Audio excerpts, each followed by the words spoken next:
Et donc on a vu ensemble notre fonctionnement, les 9 principes de base. Et maintenant on va arriver sur les choses très concrètes, très simples pour pouvoir mettre en application tout ça. Les 5 mots magiques, les 5 comportements qui vont beaucoup nous aider. Et vous allez voir qu'on ne va rien ajouter de nouveau. C'est simplement ce qu'on a vu, mais avec un éclairage différent, très concret. Les 5 mots magiques commencent toujours par supprimer. Pour gagner du temps, le plus simple, c'est pas de rajouter, c'est pas de faire plus de choses, c'est de supprimer. Et pour ça, vous allez pouvoir jeter et dire non. Donc supprimer, ça peut être des papiers, ça peut être, vous savez, tous ces bibelots qui nous encombrent, choses comme ça. Le temps est beaucoup lié à l'espace.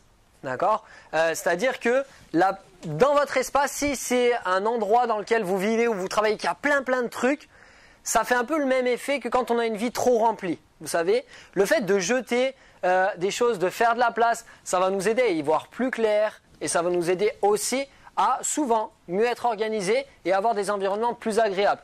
Donc, on peut jeter des dossiers, on peut jeter des urgences qu'on nous donne, on peut dire non. Toutes ces choses-là, ça nous aide à supprimer. On peut également traiter. Et là, c'est ce qu'on appelle la règle des 2 minutes. Tout ce qui prend moins de 2 minutes, faites-le immédiatement si vous le pouvez. Comme ça supprime la tâche.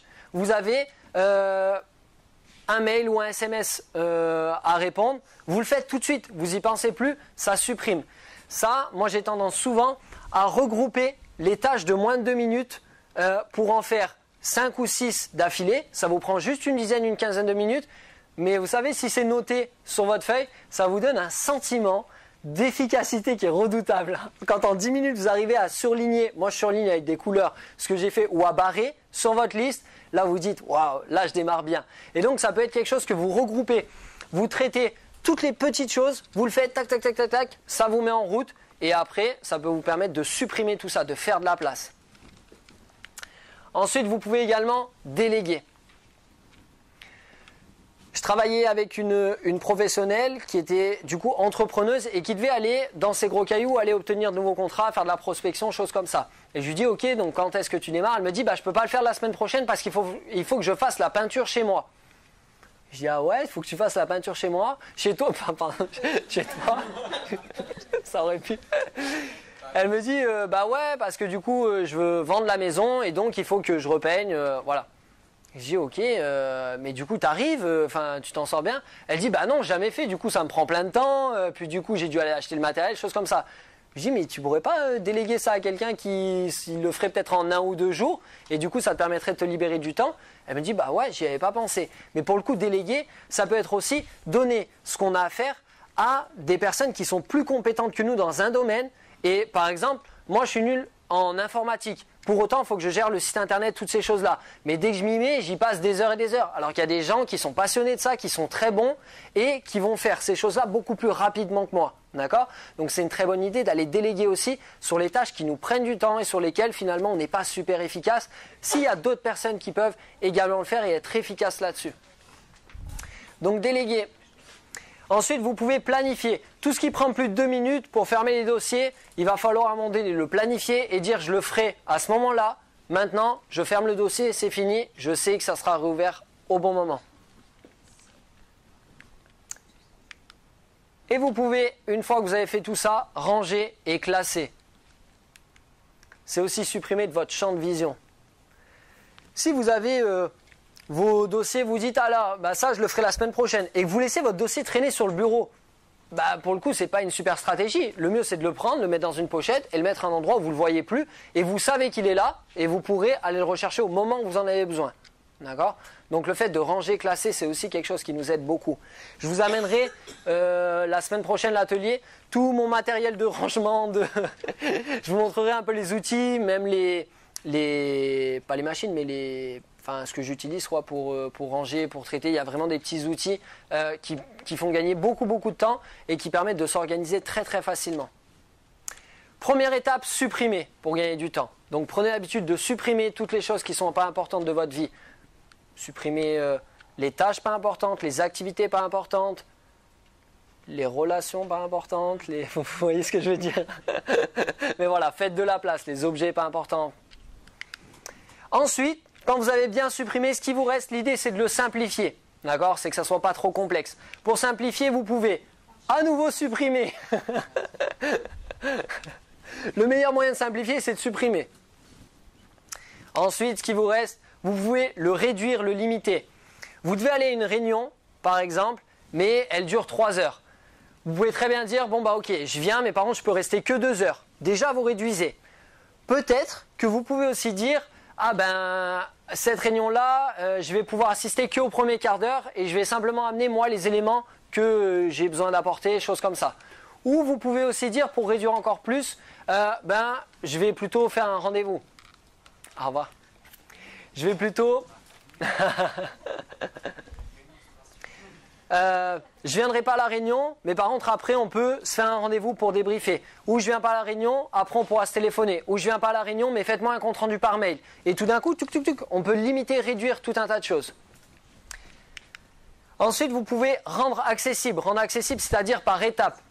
Et ça, c'est intéressant notamment quand vous devez manger votre grenouille. Manger sa grenouille, parfois c'est trop important. L'idée, c'est de le réduire, c'est de le rendre accessible, étape par étape. Il y a l'expression qui dit le meilleur moyen de manger un éléphant, c'est de le manger morceau par morceau. Ça peut aider. Du coup, vous faites l'image d'un mi-éléphant, mi-grenouille, et vous avez une bonne idée de...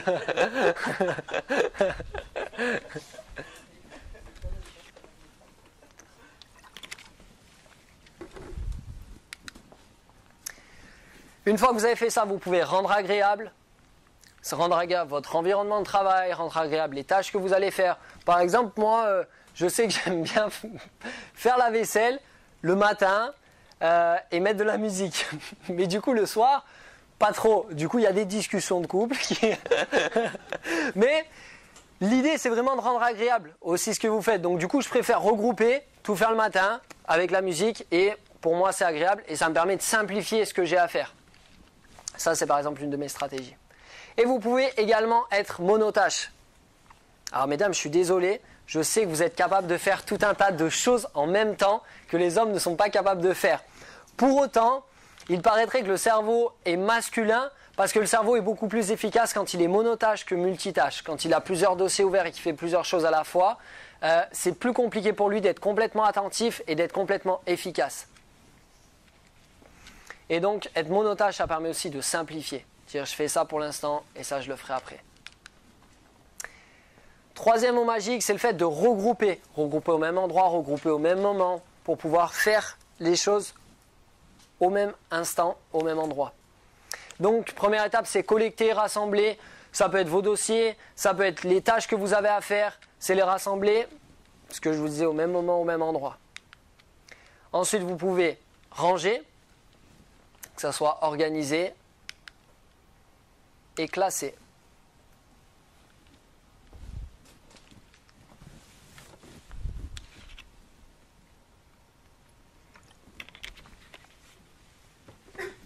La deuxième étape de la gestion du temps, pour moi, c'est vraiment une question de rangement et d'organisation. Souvent, ça peut nous faire gagner beaucoup de temps.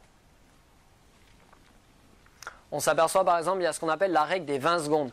Si vous avez un système de rangement qui est plutôt flou et où vous avez des dossiers qui sont cachés derrière d'autres et que ça vous met un moment pour aller les prendre, en gros, la règle, c'est que s'il vous faut plus de 20 secondes pour classer un document, vous ne le ferez pas. Il va traîner à un endroit et vous le ferez à un moment donné où ça déborde. D'accord ? Et donc l'idée, c'est d'avoir un système de rangement et de classement qui soit accessible facilement, et facilement, c'est en moins de 20 secondes. Et cette règle-là, au départ, je me disais, bon, 20 secondes, ils ont dû prendre ça arbitrairement, mais franchement, ça marche vraiment.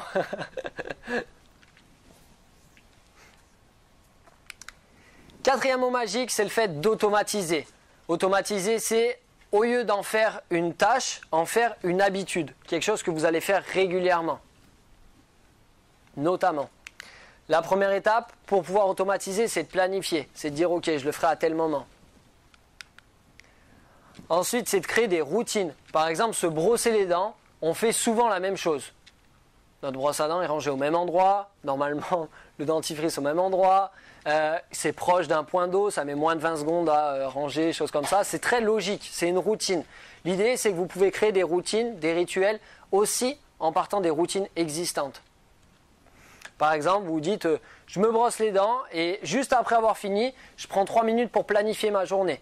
Et du coup, vous avez une nouvelle habitude que vous prenez qui vient se greffer sur une routine que vous avez et c'est beaucoup plus facile de le faire. Et une fois que vous en prenez l'habitude, c'est plus quelque chose auquel vous avez besoin de penser, ça devient automatique. Prendre de nouvelles habitudes, c'est ce qu'on vient de dire.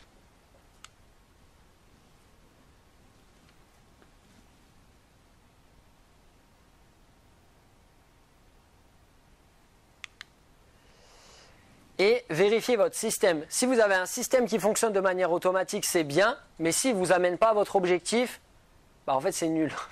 Et souvent c'est ce qui se passe. On a plein d'habitudes qui sont ce qu'on appelle dysfonctionnelles. Des habitudes qu'on voudrait changer. D'accord ? Donc à un moment donné, il va falloir voir si ce qu'on fait nous permet d'atteindre notre objectif. S'il ne nous permet pas, il va falloir modifier le système. Et du coup, ajuster et améliorer par rapport à l'observation qu'on en a faite.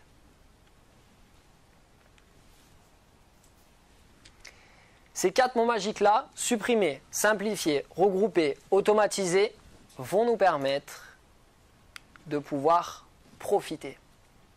Et ça, c'est quand même quelque chose d'intéressant dans notre gestion du temps.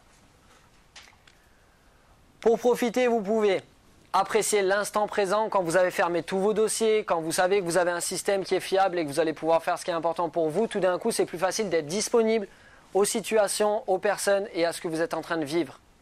Vous savez, c'était l'image du chien qui se baladait, qui voyait les arbres et le soleil, et l'homme qui se baladait à côté de lui, qui était en train de penser à tout un tas de choses. L'idée, c'est être en contact avec ce qui se passe dans l'instant présent. Et quand vous travaillez, ça peut être ça aussi, hein, être vraiment dans l'instant présent, pas être parasité par tout un tas de choses que je vais devoir faire. Ensuite, c'est réserver du temps pour vous, vous accorder du temps pour vous, pour votre bien-être, pour votre repos, pour votre organisation, pour vos gros cailloux.